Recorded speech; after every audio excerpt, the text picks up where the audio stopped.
Good afternoon, everyone, and welcome to the Rundown. I am your host, Craig DeLuz, coming at you from the left coast, behind the Iron Curtain, otherwise known as the Sierras. But as we all know, I do not do this program by myself. No, sir, you do not. I try to assist as often as I can, the best that I can from the East Coast. My name is Mike Peworski. I will be sitting with you today here on the Rundown. Phenomenal. Well, it's a pleasure to be here with you on this fine Taco Tuesday following a Oh, Labor Day boy. Monday. Listen, I got at the local VFW, I got asked to help tonight. So I did all of the prepping yesterday. We're doing a taco night, a charity night for the national commander. We're doing charity events around the country. And so I'm doing this street taco festival. I'm cooking, beef, pork, chicken, all the street tacos you can eat. Did all the cutting, all this. It's marinating right now. And Craig, when I'm done here, I'm on the way, baby. I'm on the way to go make street tacos all night long. Oh, dude. Well, that does me absolutely no good here. I mean, I'll send you pictures. yeah, pictures don't taste as good as street tacos. Oh, Even pictures of street tacos. put a little seasoning on the pictures. They taste just fine. Just fine. Get all your fiber in your diet too. Gluten free. Gluten free. Look, if that's how your street tacos taste, then I'm good. I know. Listen, I've had one or two of them like that, and I made sure in the taco blog I put them in there. So, but yeah, it's gonna be a great street taco night here, Taco Tuesday night here, and I hope everybody else out there can enjoy some delicious tacos as well. Yeah, I feel sorry for people who have never really enjoyed a good street taco. It is, Oh man, yeah. There's just something about them, man. You just shovel them, and just like, yeah, yeah. They are, as the kids would say, they are good AF. Yeah. yes, sir, yes, sir. They are Al fresco, outdoors. What'd you think of They man? are, They're good outdoors. excellent Yeah. al fresco. Yeah. It's just covering all your bases, ain't you? I mean, that's what that means, right? When the kids say that, they're enjoying it outdoors. That's what I thought. Yeah. That's it. Yep. All right, Maggie. Well, there's a lot of good news, or a lot of news. I don't know if all of it's good, but there's a lot of news to talk about. So why don't we go ahead and jump right to it? I one of the things I spent a lot of time studying when I was in school was statistics, and you learn that they always say that there's three types of lies. There's lies, there's damn lies, and then there's statistics. And if we know that if anybody is capable of telling lies and utilizing statistics to do it, it is the mainstream media. Now, we all know that the mainstream media hates Captain Florida. We all know they hate the governor of Florida because he is stood up to the intelligentsia and the liberal mainstream media and to the Democrats time and time again, and is not standing for any of the tyranny that leaders in states like California, Oregon, Florida, and New Jersey are trying to put in place. Well, there was a story this recently in Newsweek where they basically were twisting and changing the numbers in order to fit the narrative that Florida is the deadliest state for COVID-19. And Mike, since you're in Florida, I figure you'd like to share some of the details in terms of how the mainstream media, in this particular case, Newsweek, well, it's basically lying about what's going on there in Florida when it comes to COVID. I remember, Craig, when you used to read Newsweek and you got real news and there would be actual information there. Now they sit around and they say things like, hey, Captain Florida's make us look bad. We need to drop a hit piece on them. And that's what this is, just as you alluded to, Craig. This is their disagreement with Ron DeSantis, the governor of Florida. The numbers they put in here are just, let's see the polite way to put them, just damned lies. Just fabricated. And like you said, you got real statistics, fake statistics, and you got Newsweek statistics, right? Where we're just going to make them up as we go along. Something I think they said the numbers were 1.72 per 100,000 people are as the current mortality rate in Florida over the last week. So that's 1.72 over 100,000 in Florida. So I started to do a little bit of my own research, Craig. If you include the 1.72 that everybody died with COVID, that means there were no other deaths in Florida for any other reason whatsoever. That means every death in Florida was COVID related. Um, there was just a crazy guy who murdered a couple of people here not too far away. I'm curious to see if in next week's statistics, those are COVID deaths as well. Because I've seen traffic accidents, I've seen cancer, I've seen many things in Florida very recently that are all COVID related deaths. The other one that I saw, Craig, was that it's 300%, over 300%. The ICU bed space is up over 300%. Okay. Well, Craig, if you've got a hospital that has 100 ICU beds, right? And normally you sit at 50 or 60%. Folks, if you don't know this, ICU beds are used every day for post-operative surgical care.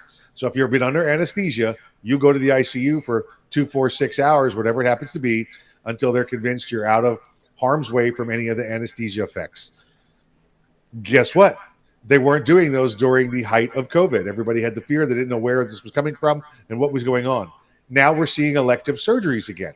So now that there's more elective surgeries, more beds are being used in COVID. Now, Craig, they didn't tell you we're using 60 out of 100 beds. They said 300% more, which means if we had one bed before out of 100 being used, and now we have 3 out of 100, that's 300% increase. You see how they play with the numbers on you, folks? You see how they toy with you? Mike, exactly. It was funny you said that because I've done some of the same analyses here in California and in Sacramento County. And like you said, normally ICU beds sit somewhere around 40% occupied. Yep. And what you have to do is you have to break the numbers down and you have to pull out, okay, how many people are hospitalized in the county or in the state or in the county with COVID? And then you have to look at how many ICU beds they have and then how many beds are occupied. And you'll find that a huge percentage of those ICU beds are occupied with people who, guess what, don't have COVID-19. But they act like every single bed is filled with COVID-19 patients. The other thing that they don't tell you, and they're looking at these particular statistics, is when they say that they have the highest death rate, they're not talking about COVID overall. They're not saying, okay, let's go back to the beginning when COVID started, or they're not even going back to the last month. What they're looking at is they're basically going back and they're pulling the numbers for a specific set of days. I think in this case, it was like 11 days, right? And they keep going until they find a set of days where Florida has the highest rate of COVID deaths. And then they say, okay, yeah, so for this period, now they don't say for this period, they don't say till later down in the article when you look that it's that. And oh, by the way, I almost forgot the other thing. That's people who died with COVID, not of COVID.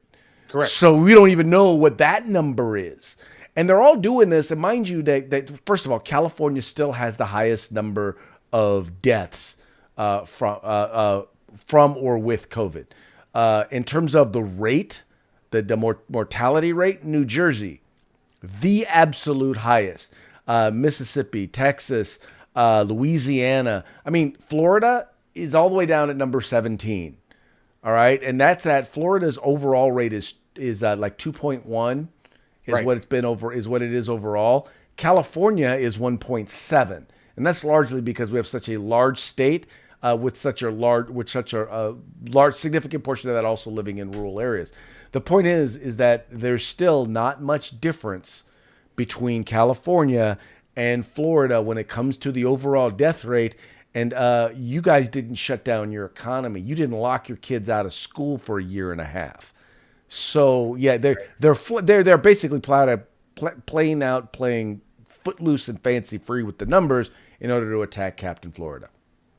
Yeah, exactly what's going on. The other set of numbers that we were taking a look at was they're talking about the spreadability rate, how fast the COVID-D variant spreads, and then we have the highest rate. I think there was something out of perhaps I think it was 72 out of 100,000. 72 out of 100,000 people reported positive on the COVID-19 Delta variant. And that you have to get out there. And of course, that means you have to wear a mask. You have to get your vaccination.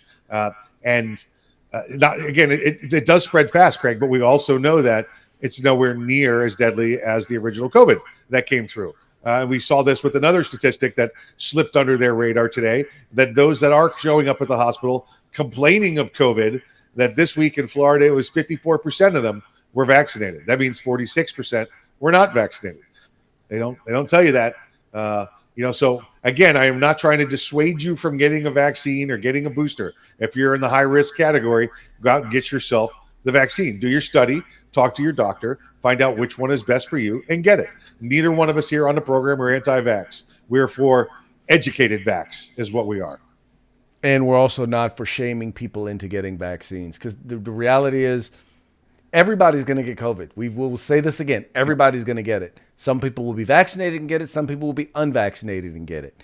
Now, so far what we know from the studies is if you're unvaccinated and get it, there's a greater likelihood that you're going to wind up having some serious, some health challenges. But once you get through it, this is the thing, you're probably going to have an immunity that is going to be stronger and last longer than from the vaccine. Yeah, I would say that. And that's something we've seen again this week. We've talked to some doctors about it as well. If you've had the COVID-19, whether you had symptoms or you didn't, don't go out and get the vaccine afterwards, because you have the natural antibodies in your body, just like Craig said. And now if you put artificial antibodies in your body and you have natural antibodies in your body, guess what you're going to have? You're going to have a little antibody fight in there, a little fight club going on for the next 4, 5, 6 months. That's the people. Mike, first rule of Fight Club.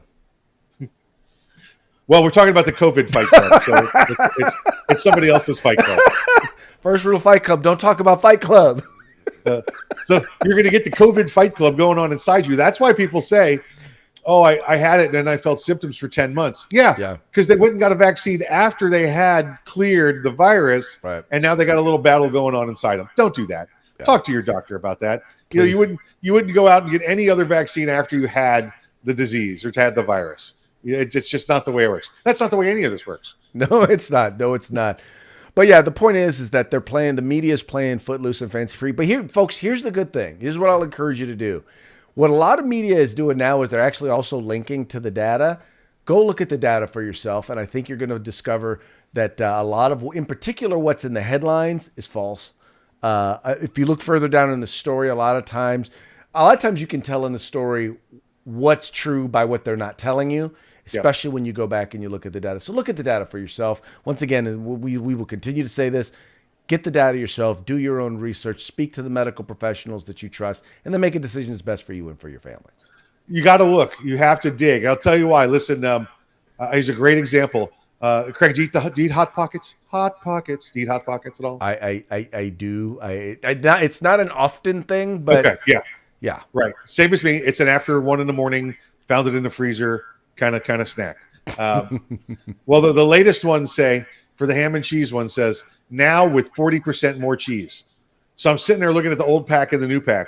All right, they're both 12 ounces. They're both the same size, and one has 40% more cheese. You know what that means, folks? One has 40% less ham. Okay, so be careful of what you read. Yes, right. It has 40% more cheese, but this one has 40% less ham. That's why they're trying to skew those numbers and turn them into 54% people were vaccinated. That means 46% weren't. Okay, right. All righty, moving right along.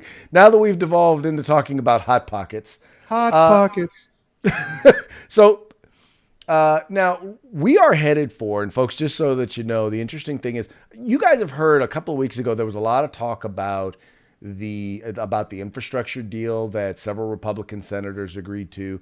There's also a lot of talk about the subsequent reconciliation bill, which isn't necessarily the reconciliation bill is the process, but it's basically going to be a spending spree that Democrats are shoving into this reconciliation bill so that they don't have to deal with the filibuster in the Senate. Well, they're coming up against a major deadline coming up here, dealing with some fiscal issues. Let me show you this real quick. This is actually from MSNBC.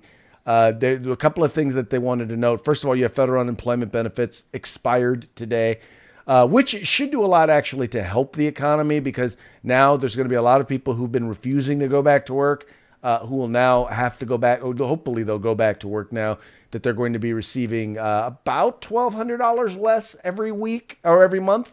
Hopefully that'll get them back to work. by the 15th, they have to have the reconciliation draft deadline has to be in place, meaning their spending spree has to be fully put together. And you got a lot of liberals who are not, or progressives, I'm sorry, that are not very happy with some of the stuff that is not going to make it into that bill because they know that they can't get it past some of their Democratic members, their more conservative Democratic members. You've got the House deadline for the bipartisan infrastructure bill is going to be at the end of the month. Government funding runs out at the end of the month. Folks, that's the debt limit. That's the issue right there. So the question is, are Republicans going to agree to increase the debt limit, which is basically going to be the amount of spending over our budget that we're going to be allowed to do? Now, the mainstream media points to this as a quote-unquote train wreck, because in the end, if it doesn't go up, then you might wind up looking at government shutdown. I think for conservatives, for us, I think this is it's an opportunity. It's an opportunity for us to make sure that some of this really, really bad stuff does not get funded. Craig,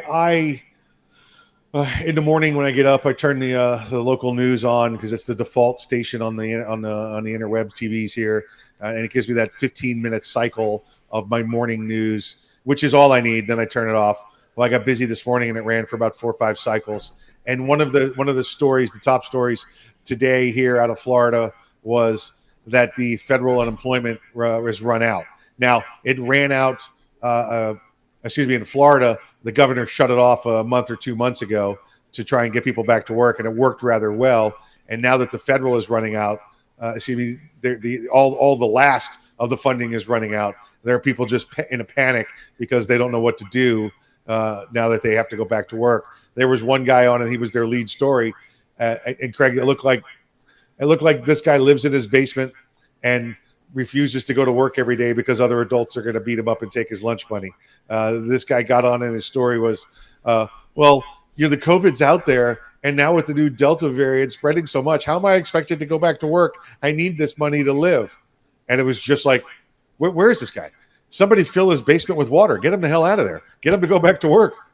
Let's get these people back outside into society. All right, Mike. You want to get your vaccine? You want to wear your mask? I think Ida already tried that, Mike. Yeah, yeah.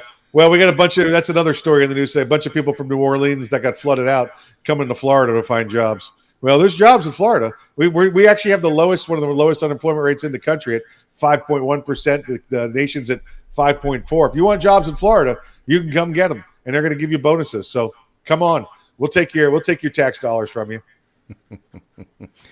Well, once again, I just think that my big concern once again is with all of this massive spending.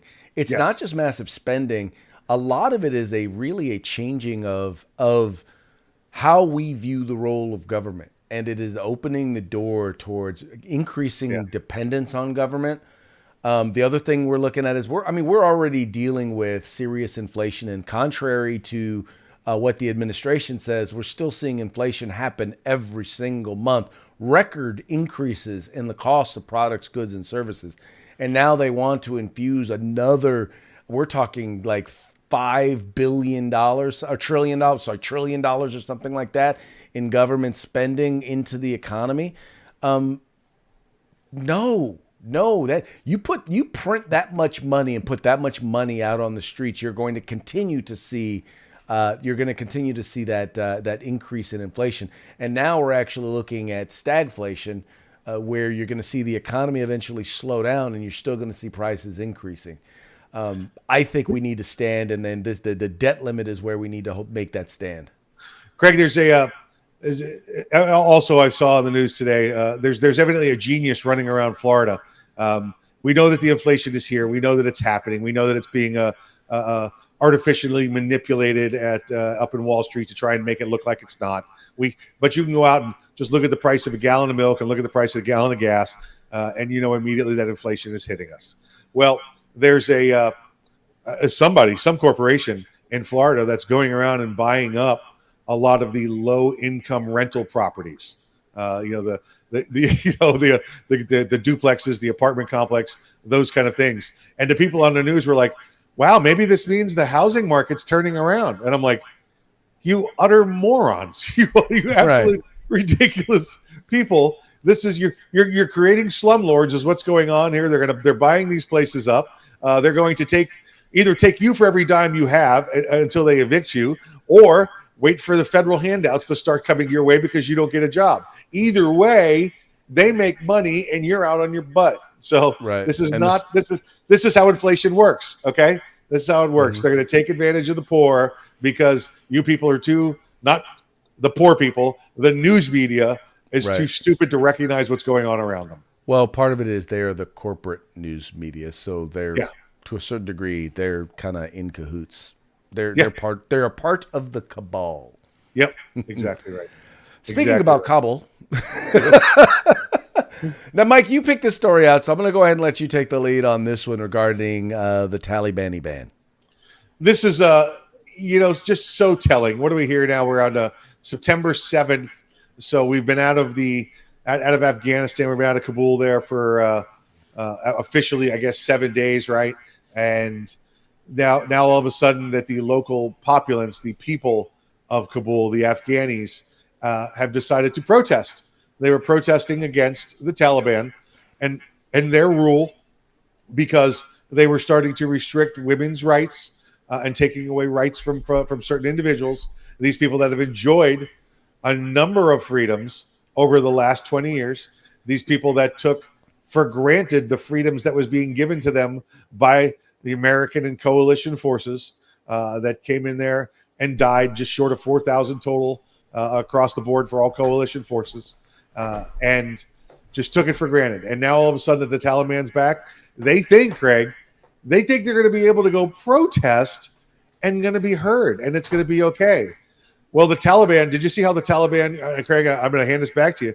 Did you see how the Taliban responded to the protests in the street? Oh, well, let's start shooting fire and start shooting warning shots. Yeah. They were shooting warning shots. At least now they're shooting protesters. warning shots, right? Yeah. This is the new gentler Taliban. They're not shooting people first. They're starting with warning shots. Listen, let's be clear. They shot the warning shots into the protesters. Okay. that's just the way the media does it. Yeah. The way the media reports it. So all of a sudden now you've got the thinking that everything's going to be okay. Oh, well, we don't need America anymore. We don't need the Afghan National Army. We don't need the Afghan National Police Force. We'll be fine. We'll just exercise our First Amendment rights. Oh, wait a second. We don't have First Amendment rights. You don't have the First Taliban. Amendment. We don't have anything. We don't have the Afghan Constitution. We don't have any of that now. We have Taliban. Craig, when I was over there, I remember talking to one of the police chiefs out in the town of Policharki, and they had just had the second round of elections. Karzai had been elected. Now they were electing their Congress, basically. And a woman had been elected Congress from this district where this police chief was. And I said to him, how do you feel about a woman being elected? And he said, it was great. It showed movement with his country. They were becoming more Western, and it was really good for Afghanistan. And I said, now, but what if she's your wife and she didn't cook dinner for you? He goes, well, I still beat her. She's still my wife. I'm sorry, that's not funny. No, but his response was, the way he said it was, listen, they want to be seen and they want to take advantage of the things the West has to offer, but they're not willing to let go to their traditions. And here you go. You have the example of that 13, 14, 15 years later now, where that's exactly what's gone on. We were going to stick to our traditions and we're going to have no consequences. Oh, guess what? Taliban's back. They're shooting warning shots into your chest. Right. Sorry about your luck. Maybe you should have tried a little bit harder when the Taliban started to roll through.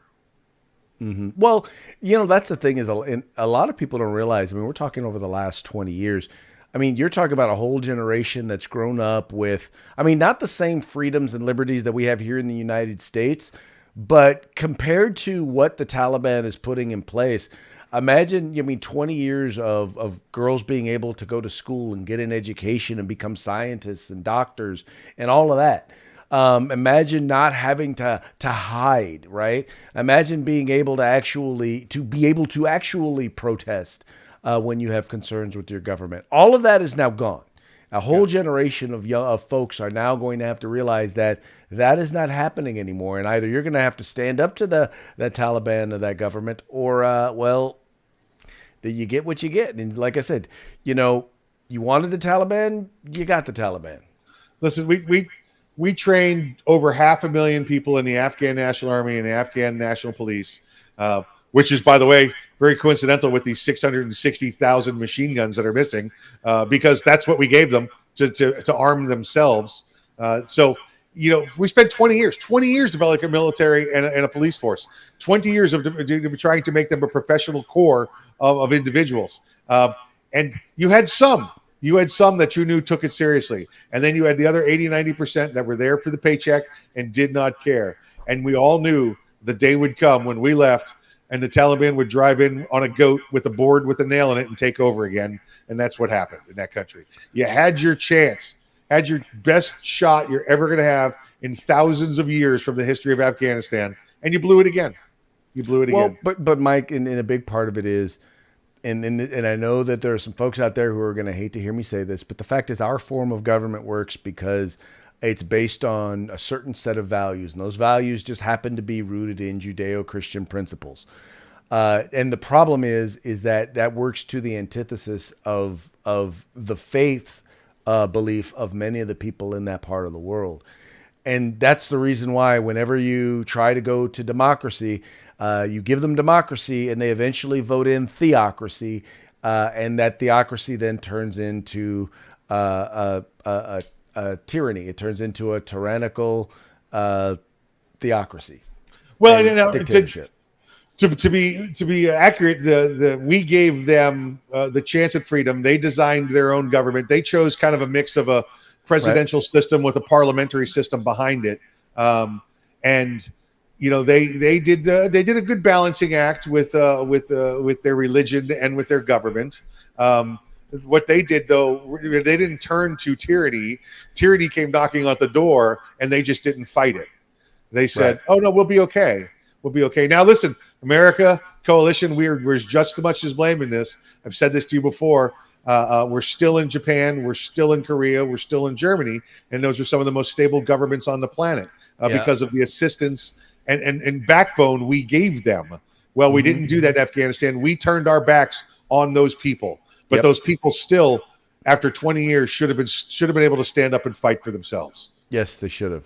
They should have. But the problem is you have too many people who, quite frankly, are, you know, okay with the Taliban. Well, Or at least they're okay with not fighting the Taliban. Right. And listen, if you think that this is not going to affect you, the Taliban was maybe 25, 30,000 strong. Well, now they just added another 500,000 to their ranks. So, yes, they did. Yes, they did. Moving right along. Maybe, Mike, if they had violence interrupters there in Afghanistan, maybe that would solve the problem. All right, for those of you who don't know what violence interrupters are, this is it was an idea to help replace police officers or have them respond to things like gang violence and stuff like that in order to bring them in to try and, you know, smooth over things. That a lot of them are former gang members, people who were involved in the fighting, to get them to kind of come in and you know, create peace and instead of bringing in law enforcement and locking people up. Well, there's Vox, actually, interestingly enough, came out with an article where they looked at various different studies and data and statistics. And, you know, the liberal, left-wing, progressive Vox News has basically said, yeah, they're not working. It's just not working. Like, we, by the way, something that we didn't need to do a study in order to determine whether or not it would work. Right, Mike? You know, this is the stupidest crap in the world. This stuff is absolutely ridiculous. And you're right. You know, and you knew this was not going to work from day one, because as soon as they mentioned it, it sounded idiotic. Let's roll directly back to the story we just talked about, Craig. We've got protesters in the street in Afghanistan. You've got the Taliban shooting warning shots into the air and into the crowd. Well, perhaps, Craig, what we should have is we should have these intermediaries there. Perhaps if we sent people to the Taliban that said, listen, we don't want violence. We just want to sit down, hold hands, sing Kumbaya, and get women's rights back. Do you think the result would be any different? Okay.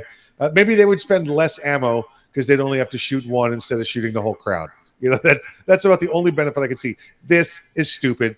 This is idiotic. This is trying to negotiate with the lion not to eat you, is what this is. The lion is going to eat you. You are the food. You cannot control the nature of the lion. You cannot negotiate with him. Well, if I don't bring the gun and I just bring open hands, then we can talk about it. No, just means the lion gets to eat you faster. That's all it is. If you go to I don't care if you go to a kennel, if you go to the zoo, if you go to a jail, if you open those doors and try to negotiate, you're going to be eaten. One way or another, you're going to be eaten alive. Well, Mike, they've done 5 different studies over the last 5 to 7 years on this whole idea of violence interrupters. And the interesting thing about it is, and these are studies that are all done by left-wing academia, intelligentsia groups, and they found that not one of the 5 studies could they find any real positive results coming from these particular programs. In other words, they're simply not working. And the other thing that we're seeing, especially in the last 2 years, where there's been a massive spike in the number of shootings and the number of deaths relating to violence, they're just finding that it not only is it not working, but it's having absolutely positively no positive effect in these particular communities. And by the way, you have places that are spending millions of dollars on these particular programs, and at the same time, they're defunding law enforcement, and they're making it harder for law enforcement to go after these individuals who are involved in these shootings. And the funny part is, when you talk to law enforcement, they'll tell you, we know who's doing the shootings. We just are not in a position where we can do anything about it. And how many cops do you know that will tell you that look, if I could just go arrest that guy, and that guy, and that guy, you would see shootings go down 40% in this neighborhood. Yeah, and for the most part, Craig, in a lot of the cities, they still can go arrest them, but they don't. They've chosen not to. Why go in there and subject myself to charges of that I did something wrong, that I was criminally violent, that I arrested him and I took his freedoms away. My qualified immunity doesn't cover me anymore because somebody filed a complaint. Now, I'm not talking about hurting an individual or excessive force. I'm talking about 90% of the complaints that come in are crap. This guy's going to get pulled off the road. Now you're going to have these bad guys go to jail. They're going to be out before the end of the day because of bail reforms. Because the 3 strikes rule is gone. So now you got nothing. So why should the police go out there and risk their lives just to be, chastised for doing their job, risk imprisonment themselves, and have the bad guy face no repercussions? I don't know. I know it was a rhetorical question, but I felt the need to answer it. I don't know. Yeah, exactly. Until there's real police reform, and that is letting police have the authority to do their jobs again. I'm not talking about breaking any laws. Right. But at this point, you have law enforcement that won't do their jobs, won't answer normal calls because of the consequences that they face in today's society. And it's going to continue at least for the next 3 years. We know that. Yes, we do. Yes, we do. Well, why don't we move on to our parting shot, right, Mikey? All right, so you picked this one out, so I'm going to let you go ahead and introduce it. Well, we all know that we left Afghanistan, and then we've seen actually this week that there's still Americans on the ground in Kabul. We know that there's private organizations that have gone there, many of them military, retiree-backed. They are there with these people present, with these American citizens, with these special individuals, high-risk targets, but they can't get the U.S. State Department to allow them to leave. The U.S. State Department will not allow them to leave. They will not do the clearance. Now you ask the White House, their story is different. The fact is they're still on the ground there. They did get 4 people out. A military team got 4 people out yesterday. And, of course, the State Department took credit for it, and they had nothing to do with it. They broke and left without the State Department's permission because nothing more than Joe Biden wants than to be out of Afghanistan. He wants to be out of there with nothing left behind. Let's go. All right, Joe, here's our plan. We're going to leave Afghanistan, and here's Joe's plan. Here's our parting shot. Get in, loser. We're leaving Afghanistan. And then he drives off without you. That's my plan. When I said we're leaving Afghanistan, I meant I was leaving Afghanistan. Pretty much. That pretty much sums it all up right there. The U.S. government left. The people, we forgot them. Well, it's funny, and you keep hearing stories about like Glenn Beck. He had a plane that basically was stuck on the tarmac. The Taliban was basically holding him hostage. Do you know if they ever got out? As of yesterday, no. Glenn Beck's plane was still there. The Taliban was actually letting a lot of people get to these aircraft, and it's the U.S. State Department that won't give them approval to leave. And now understand, it's the State Department in Afghanistan really has no authority. What they have is their relocation centers in Doha, in Turkmenistan, in Kyrgyzstan, where U.S. State Department is set up, and they have yet to say, yes, we will receive them here and process them.